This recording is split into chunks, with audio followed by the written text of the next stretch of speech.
in our series uh, for the Michigan Concrete Association. I'm Heather Smith, and I'm going to introduce our speaker today. We decided to do these webinars after our awards program and our annual conference were canceled due to a power outage. And we had quite a bit of interest in the topics that we had set aside for that Thursday. So this is our first one in our series. The title of today's presentation is Mental Health in the Construction Industry. And we have Patrick Hall with us from Angelo Iafrate Company. He is their corporate safety director. And Patrick, I believe you gave this presentation to your crews, and we were recommended to have you come in and give the same presentation to our membership. So with that, I will let you take it over, Patrick. And for those of you that are attending, we are recording this webinar so that if you want to look back at it at a later date or listen again or share it, you will be able to do so. So Patrick, take it away. Thanks, Heather. So like she said, doing this because we lost power out there. I'm excited that I get to fully share this presentation with you guys. I know we only had 10 minutes before, but this presentation, it has a lot of stats in it and it's going to go really fast. So this all started when we went to an insurance conference, and they had a topic of mental health in the construction industry. And they really didn't touch a whole lot on how the industry was affected by it. So I started to do a little bit of a deep dive. And as Heather mentioned, I presented a presentation to the field workers. And it's an interactive presentation. It's going to be a little bit interactive today as well. But the data that I'm going to share today, there's going to be some percentages shared and some additional information. This is coming from the guys that have answered these questions in the field. Now, we've done this for about 2,000 people so far, so that's a pretty good sizable pool of people that have answered the questions. But I'll kind of explain a little bit later today on how we're going to interact with this presentation. So today we're going to cover very quickly in the next hour, what does depression look like, the psychology of the mind, where it kind of goes a little bit more in depth, the state of our industry as a whole, what stigmas mean and what they mean to our industry, signs of depression, risk factors, the opioid crisis, general health, and the resources. And part of that resources package is going to be showing you how you can write a plan for your company as well. So just to touch on a couple of things real quick, for too long, mental health really hasn't been a topic of discussion until more recently, with the celebrity deaths and everybody, holding this light onto mental well-being. But I always like to pose the question, how did it look 10 years ago? We were just starting to talk about it 10 years ago, but what did it look like 100 years ago during the Depression, World War II? Nobody really talked about the mental health side of it, but there were some mental health things that were affecting a lot of people back then. So now it's becoming more frequently discussed, and especially in the construction industry now, because the construction industry has the highest suicide rate of any industry and the highest addiction rate of opioids than any industry. So just a couple stats on what mental health is. So when I speak about mental health, I'm not just talking about suicide and opioids, but that is part of mental illnesses. So 1 in 20 Americans live with some form of mental illness, whether it's schizophrenia, bipolar disorder, major and even minor depression. And 1 of 4 families have a family member that do have a mental illness. One thing that made this very passionate for me is my dad does suffer from mental illness. So it gave me the ability to kind of branch myself out and get educated. Roughly 1 million people around the world commit suicide every year, and that number is actually probably going to double in the next couple years. And then over the next 20 years, mental disorders such as schizophrenia or depression or bipolar, they're projected to double. Most people with mental illness, there's a stigma because we see on TV, unfortunately, these mass shootings, and they're saying they have mental illness. So we tend to associate mental illness with violence now. But in fact, only 3 to 5% of people with mental illness can be attributed to violent actions.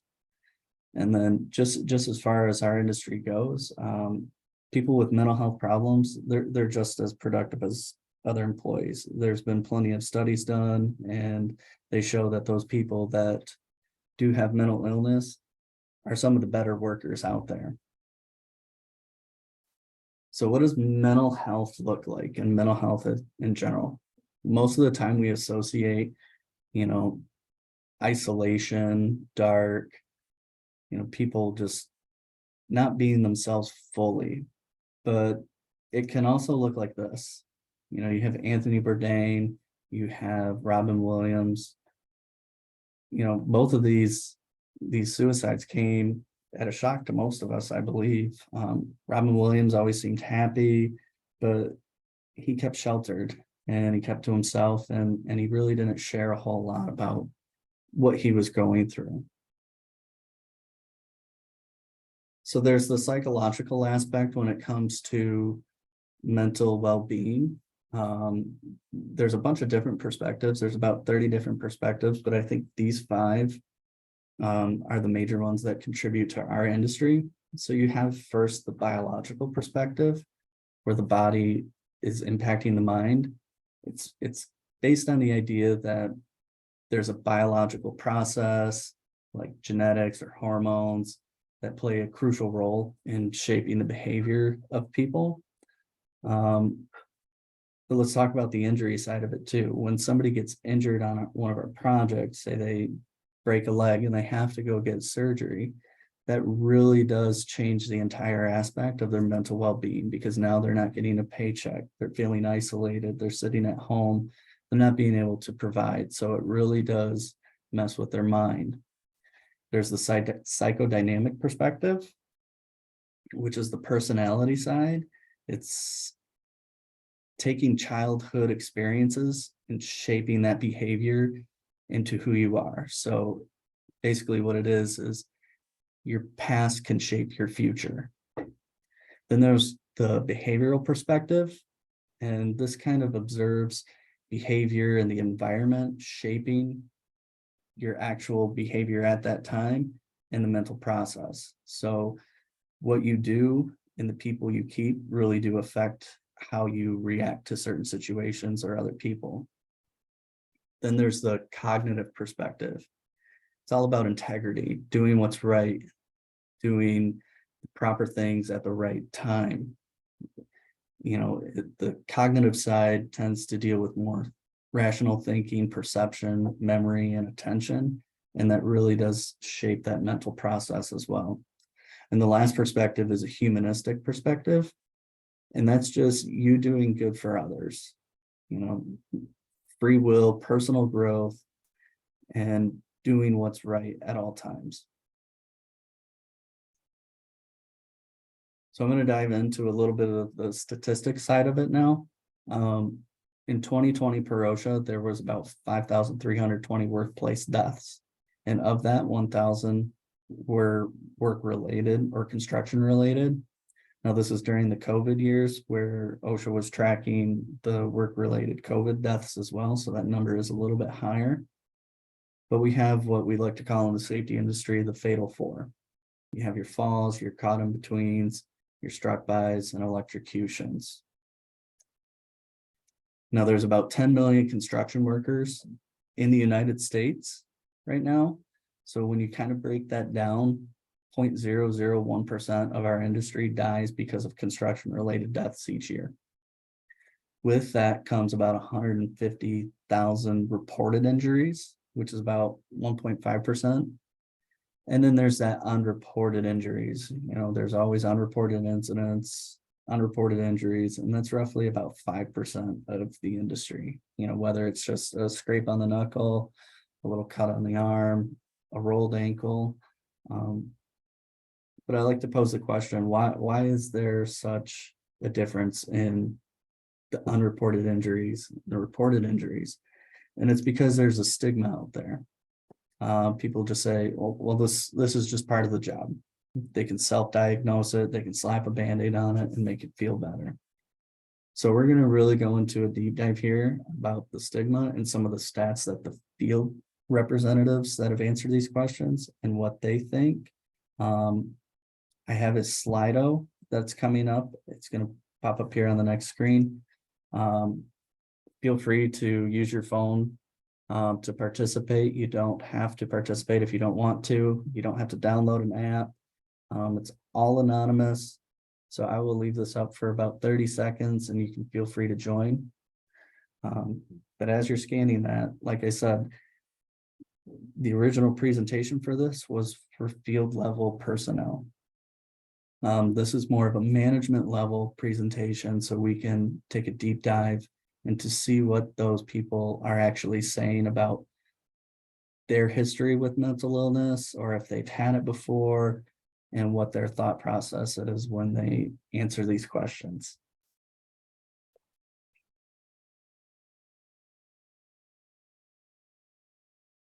So the first question I posed to the field workers, and this is pretty typical in the safety industry, as to what is your why? Why do you come to work? Why do you do what you do? What gets you up in the morning and gets you going?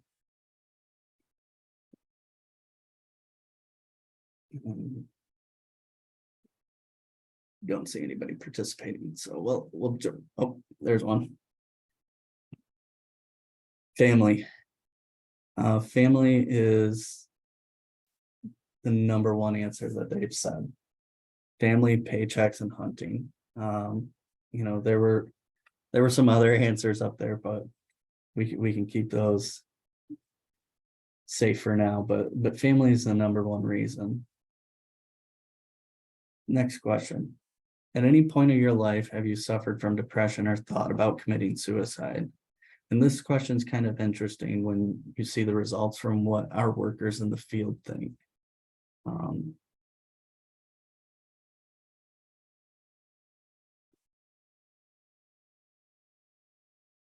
So from a management level perspective, we're looking at 60% no.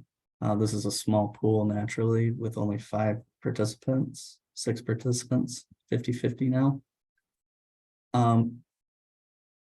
So our field workers, 76% of them, now mind you, this was over about 2,000 people who have answered that work in the field, have suffered some form of depression or thought about committing suicide in their life.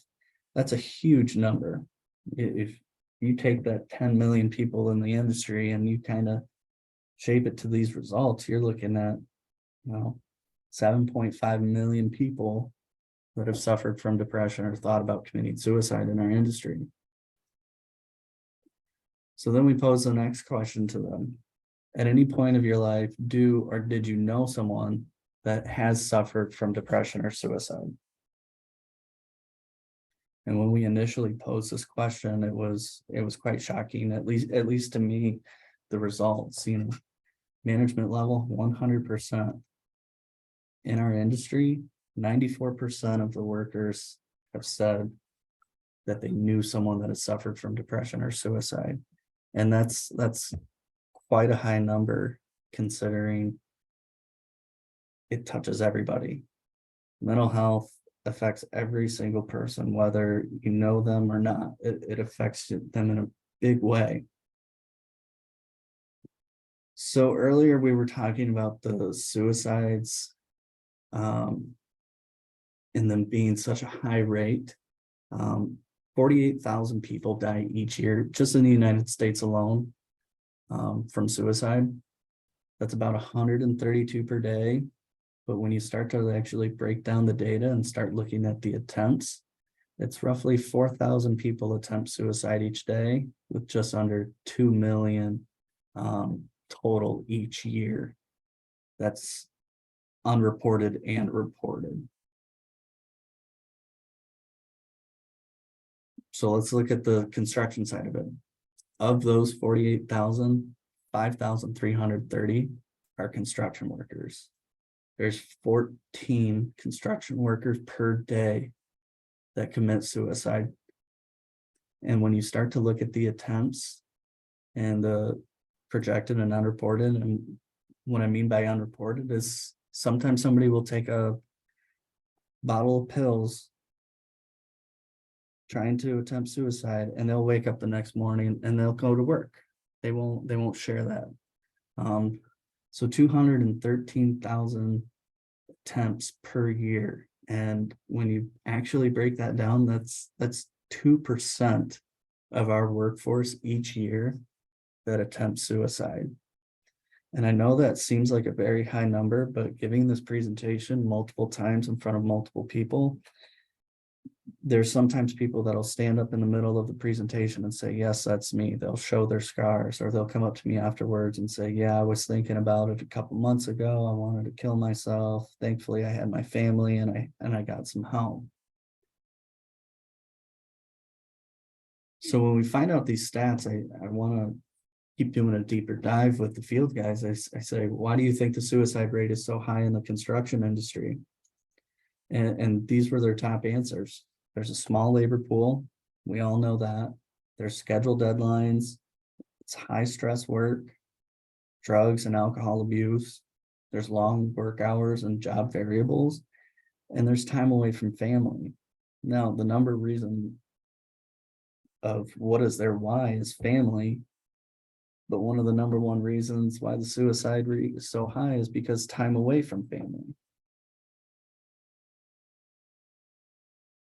So then we start doing a little bit of a deeper dive, because 2/3 of all suicides are men. It's the single largest killer of men that are under the age of 45. And majority of them said that when they contemplated it, they felt like they couldn't talk about it. So I encourage you to encourage your people to have them open up, not man up, because there is that stigma. So I asked them, why do you think that men's suicide is so much higher in men than in women? And they responded, different types of stress levels. 34% said no one cares, and 40% said stigma. And the number I really want you guys to look at is that 34%. No one cares. That's a pretty sad number right there, when 34% of our workforce believes that they can't talk to anybody, or that nobody cares about what they're doing or how they are. But suicide does affect women in construction as well too. You know, we have 10.9% of the workforce in construction is women. So women, they are twice as likely to experience depression while working in the construction industry, twice as likely as men. But one of the biggest differences is women are more likely to recognize it and ask for help. But women have different external pressures that they have to deal with as well. They have to deal with juggling pregnancy if they're pregnant, dealing with childcare. There's a bias in the industry of why is there a woman working next to me? And then there's the judgment as well. So they have their own set of factors as well. So we try to eliminate that, and we try to bring it to light. We try to eliminate the stigma, right? So the first thing you have to do is you got to break the silence. You got to elevate the conversation. And that's what this presentation is. And this is why you guys are all here today. You're here to elevate that conversation for your companies. So you got to reduce the stigma by building sensitivity to it. This is a very PC culture now. You know, that we're having a workforce of these stoic tough guys retiring, and you have this incoming workforce of people that are very sensitive to certain things. The third thing is is you got to train your supervisors. I'll go over some of the resources later. You have to integrate with your wellness program and benefit programs, reaching out to your local unions, finding out what they offer to those guys. I do have resources for that in the Detroit area. If anybody's out here, I'm happy to share that with you guys. And then you have to build a caring culture, cast that safety net. So what are some of the signs of depression and suicide? There's two sides of it. There's changes in behavior and there's changes in job performance.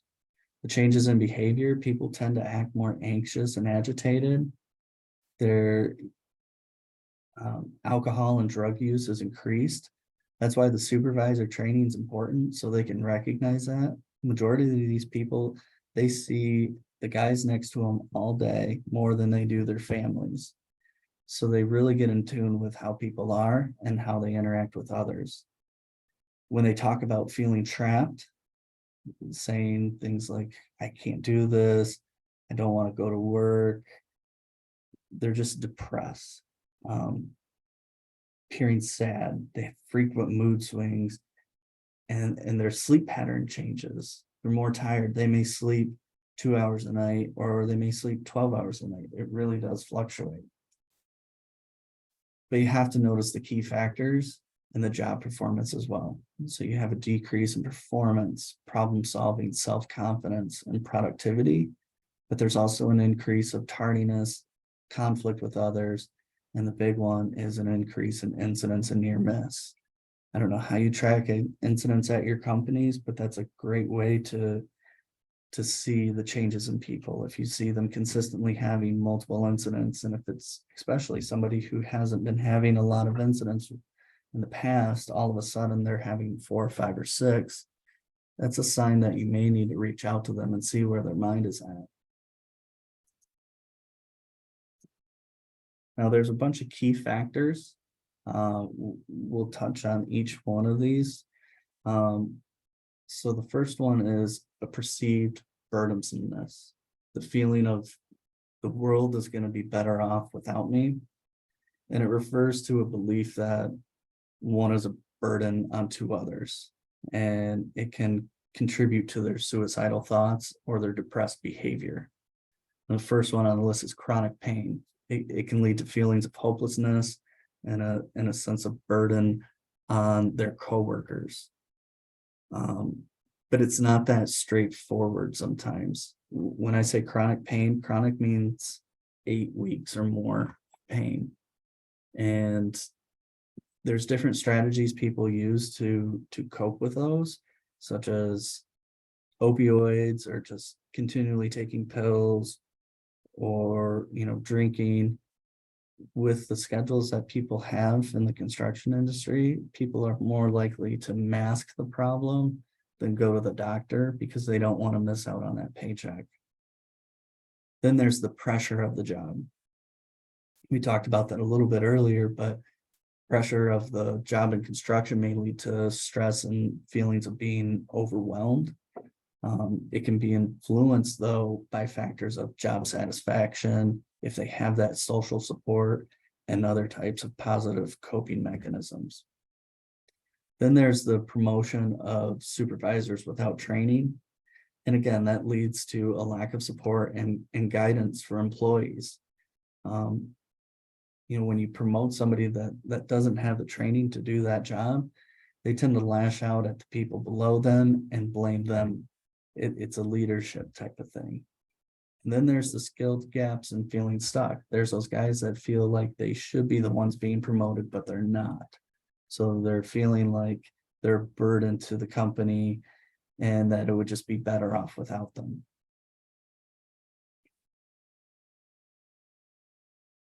Now you have the thwarted belongingness, the feeling of loneliness and isolation. It means that someone doesn't feel like they belong to a group or a community.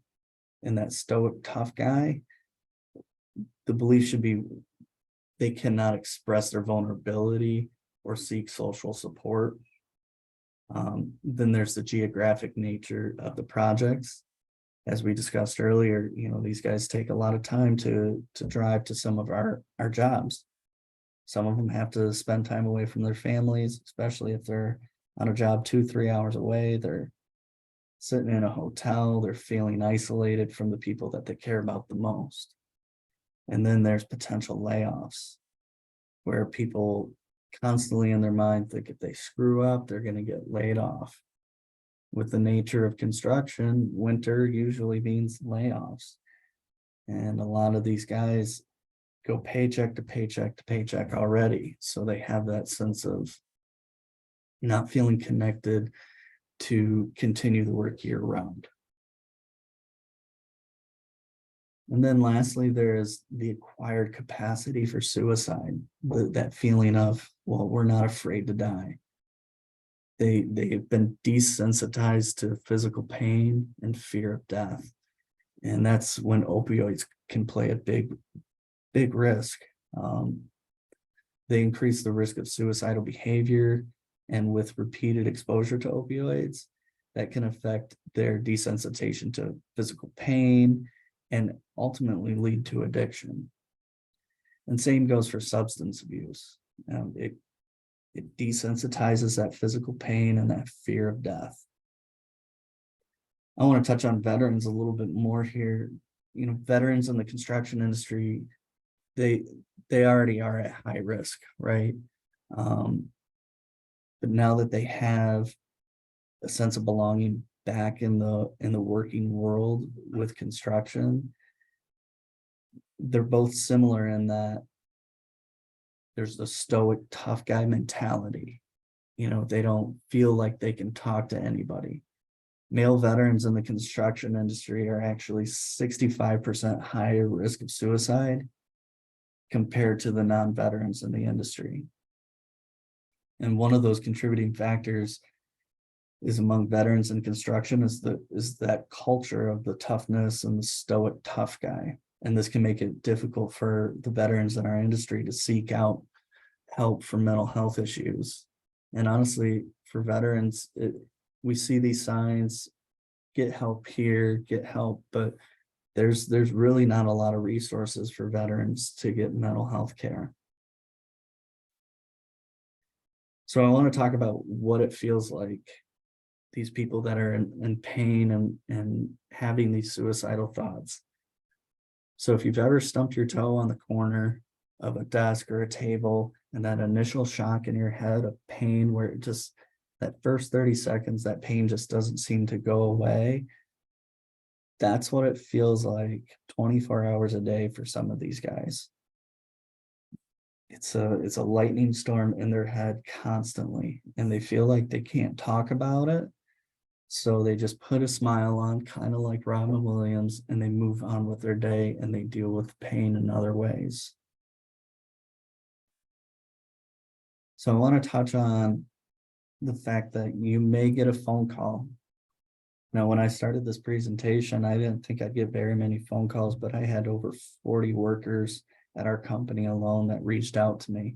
And sometimes it's just a call and vent, and other times it's just a call and I need help. So I find that the task method is one of the better methods.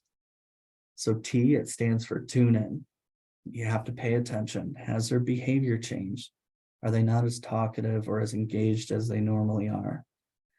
Do they say things like, it would be better if I weren't here, or I wish I could die? They're having a lot more of those incidents at work. You have to have the ability to tune in. And when they do call, tune in and actually listen to them. Pay attention to what they're saying. This isn't a conversation for you to help them sometimes. Sometimes they're just calling for you to listen to them and vent. Now, sometimes the conversation can go a little bit more south than that, where they're talking about hurting themselves. So you have to ask them, and you have to be clear without judgment. Are you thinking about suicide, or are you thinking about killing yourself? They're hard questions to ask. It took me a minute when I got that first call to ask that question, but it sets the reality in for them that you are on their side. And then you can go on to the next phase of stating that you are there for them. Listen, encourage them. You got to let them know. If they say yes, they are thinking about it, you have to say suicide is serious and it's permanent. Their problems aren't so big that they're worth dying for, okay? So they need to know that somebody cares for them.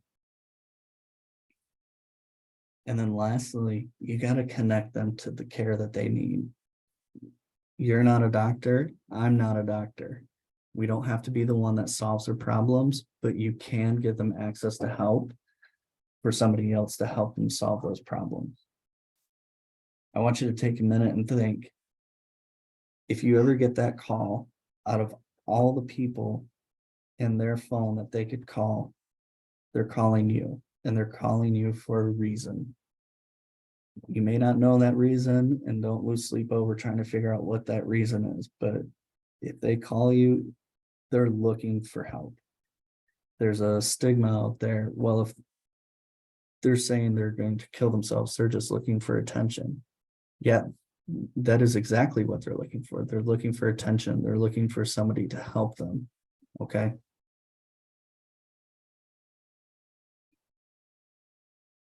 So next up, I want to kind of go into the opioid side of this, in the drug crisis in the construction industry. So what is an opioid? An opioid is oxycodone, Vicodin, morphine, painkillers, any form of narcotic. Those are prescription, those are prescribed. Then there's the non-prescription type, like heroin and opium, and even more now, fentanyl. And they both react to the brain similarly, both the prescription and non-prescription, but they change how your brain can react to certain stimulus, and it can eliminate the pain that people are feeling. So the problem with opioids right now is approximately 70,000 Americans each year die from opioid overdose. And with fentanyl coming in now, that number is more than likely, studies are showing that it's going to double in the next 2 to 3 years. So how many of those 70,000 were construction workers? About 15,000 of them. 21% of that 70,000 were construction workers, which is an amazingly high number. So why is the construction industry such a high rate? You know, we have a high risk for pain and injuries on the job sites. It's clear every day. You know, with concrete workers, they're raking concrete. It's labor intensive. Doctors are just willing to write those prescriptions out for opioids to get those guys back to work because they don't want to be at home and get the proper treatment.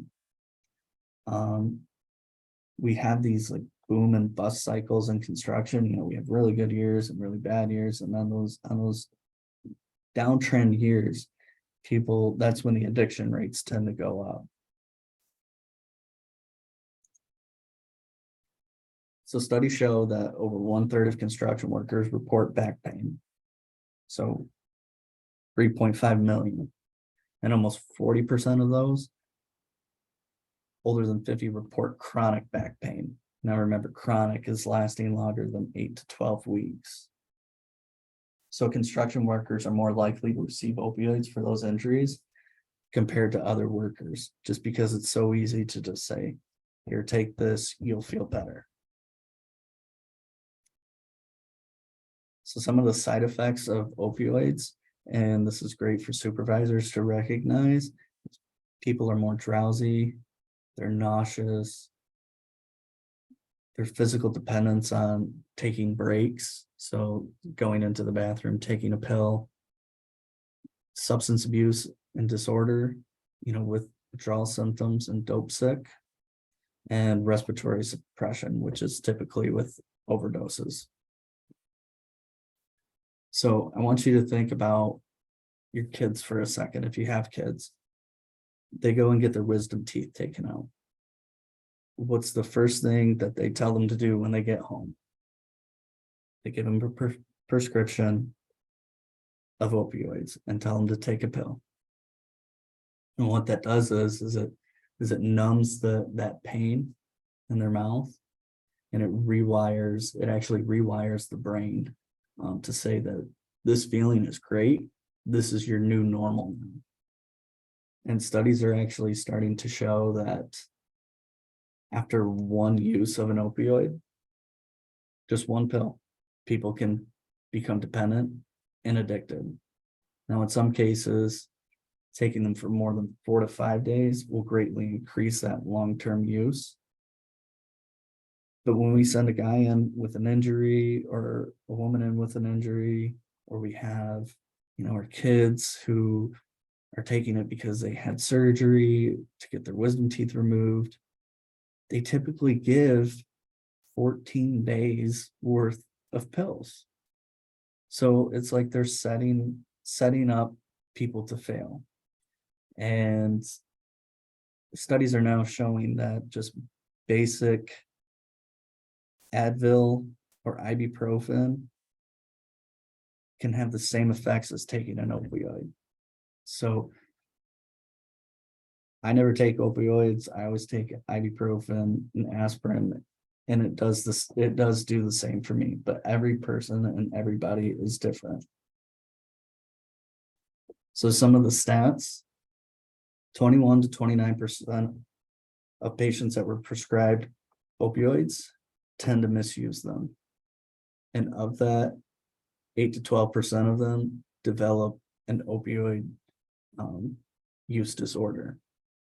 And breaking that down even further, 4 to 6% of those people end up transitioning to heroin, because once those pills run out, they can go to a doctor, they may be able to get a couple more, but at some point the doctors are going to start saying no, and they are going to start to look for other avenues and other resources. So about 80% of people who use heroin first misused opioids. So kind of a data breakdown here. 10 million construction workers in the US. Just over 1,000 of them die from work-related incidents each year. 5,330 die by suicide, and 15,000 die from opioids.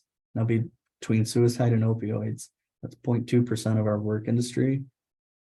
Roughly 1 in 5,000 that die each year. So in my opinion, again, I'm not a doctor here, but what incident kills more construction workers each year? And I think it is mental health. Now, there are 10 other causes of death in the United States: heart disease, cancers, lung disease, stroke, other forms of accidents, Alzheimer's, but mental health for our industry, I think, is starting to become a trend.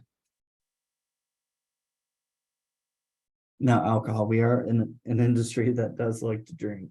And for most people, for women, 4 drinks or more in a single occasion, and for men, 5 drinks or more is considered excessive drinking.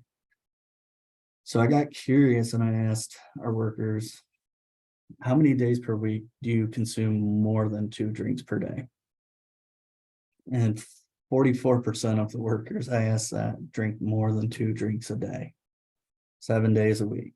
And that's quite a high number, because alcoholism can lead to forms of cancer or brain rot, liver problems, kidney problems. I don't know how you address this, but it does need to be talked about as a form of mental health, because it does make some people feel good, and it's an antidepressant, really. So this is kind of the meat and potatoes of this all. How do you build a program? How do you incorporate it into your companies? Now, I have some resources. I will share them with Heather. We'll figure out how to get them to everybody here to share those. But the first thing you got to do is level 1. Include basic steps toward establishing a program. Level 2, grow those steps. And level 3, outline the steps to create a company-wide culture.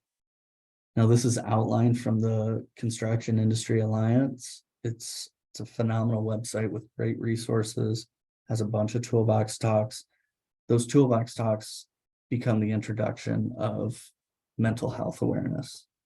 It gets people thinking that this company cares. You know, of those 40 people that called me this year, multiple have said that we care as a company and they want to stick around. So now it's an employee retention. So building your program, and I'm going to share again this checklist with you, but I'm going to run through it real quick here. Suicide prevention should not be a separate program. You shouldn't just write a program, here it is. It's most effective when it's integrated into an existing program, like your first aid program or your EAP. Do not create a whole new program for it. Suicide prevention should be not one person's responsibility. So multiple people in the office should have some form of responsibility when it comes to the training aspect, the leadership aspect, the discussion points. But at the end of the day, doing something is better than nothing. So you can really just start with the first step of toolbox talks. Now there's the 5 words here: safe, training, awareness, normalize, and decrease. And those are each of the steps. Safe meaning create a culture in which team members feel safe to ask for help if they're having suicidal thoughts or concerned about another worker that is at risk for suicide. And one way to elevate that conversation is have a leader in the company share a story of a lived experience. You know, we all stated earlier, 100% answered the question. They all knew somebody who has suffered from depression or suicide. So everybody has that lived experience, and people tend to relate to those personal experiences more. You know, in some of those questions you can ask yourself in the safe category is, are our policies available to our employees? Do we consider mental health in performance management? Do we have a support system in place for the employees? Do we have peer support systems and relationship buildings when forming and scheduling crews? Like, does this person A work well with person B? Second one, there's training. Make suicide prevention training available to all team members so that they can recognize the warning signs. Like I said, this is the management level presentation. There is a field level that gives that training. If anybody needs help with that, I'm happy to do so. But there's some additional resources like the Construction Association Alliance for suicide awareness. There's a QPR training, and I'll talk about that a little bit more as we get towards the end. Our managers and supervisors trained in the warning signs. That's kind of what we went through today. We did it really quick, but we went through just some of the touch points of what to look for. And then you have to ask yourself, do we inform our workforce? How do we access these benefits and these toolbox talks? How do we get them out to our workers? And do we make it available to them as well? The awareness side is you raise awareness by sharing the message of suicide prevention through activities and trainings, safety meetings, the toolbox talks, team meetings, newsletters, or social media. I think in May and September, they do a week-long suicide prevention for construction week. But then you ask yourself the questions, does our company share information about the risks of suicide? Do we utilize the channels that are being given to us? Do we provide opportunities for their families of our workforce to understand what those workers are going through? Then you have to normalize it. The normalized section is, from a health and safety standpoint, is just talking about suicide. suicide seems like a taboo word sometimes, but you have to be able to talk about it in order to break that stigma. And then you have to decrease. You have to decrease the risk of suicide in construction by ensuring all team members have the access to all their benefits, to the screening tools, to the community crisis support. So like I said, there is a checklist, and I'll get it sent out here. And you can kind of see where your company gauges within this. Like I said earlier, doing the little things to start is starting you in the right direction. You don't have to go full 100% into this. You just have to get the conversation going and assign certain people to specific tasks that have been through proper training. So lastly, I just want to cover some of the resources that I've utilized with some of the workers. Like I said earlier, the Construction Industry Alliance is a great resource. They have a great website with the toolbox talks, that checklist. I'll package them all together and get them sent out. Now there's the suicide prevention hotline, and there used to be this real long 1-800-273-TALK. That number has now changed to 988. It acts as 911 to where it connects the caller to local resources. I've also tested it out, and the response time is very quick. I've also tested out the crisis text line. That's a great resource for people that don't want to talk. They can just text and go at their own leisure. But what's great about that text line is it does connect people to the local resources as well. And lastly, there's a great website called Man Therapy. I like to call it the Barstool Sports of Therapy. It's funny. It's got funny videos. It's not just all therapeutic things. It's really a great site. So I encourage everybody just to go take a look at it. And like I said earlier, there's the 988 number. Now, where I did my training was the QPR Institute. It takes about 4 hours for the beginner training. We made this available to all of our supervisors. It takes what we discussed today and kind of prolongs it into a 4-hour course.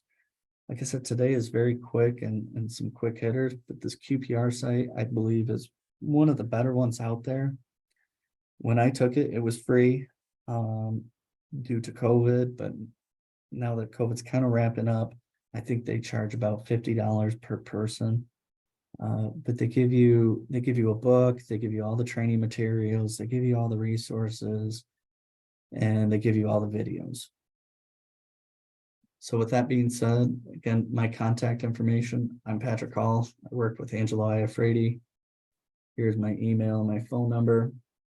And lastly, at the event, I put up this QR code. Feel free to utilize this QR code again if you want more information or additional information, or want me to reach out to you. Just fill out the form and I will try and assist any way I can. But again, I will get some of the additional resources that we talked about here today packaged up, and we'll see if we can get them sent out to everybody. Patrick, thank you so much. This was a great presentation. For those of you, we do have a quick question here. Let's see. Sure. Thank you for a great presentation. One of the attendees said that. So thank you.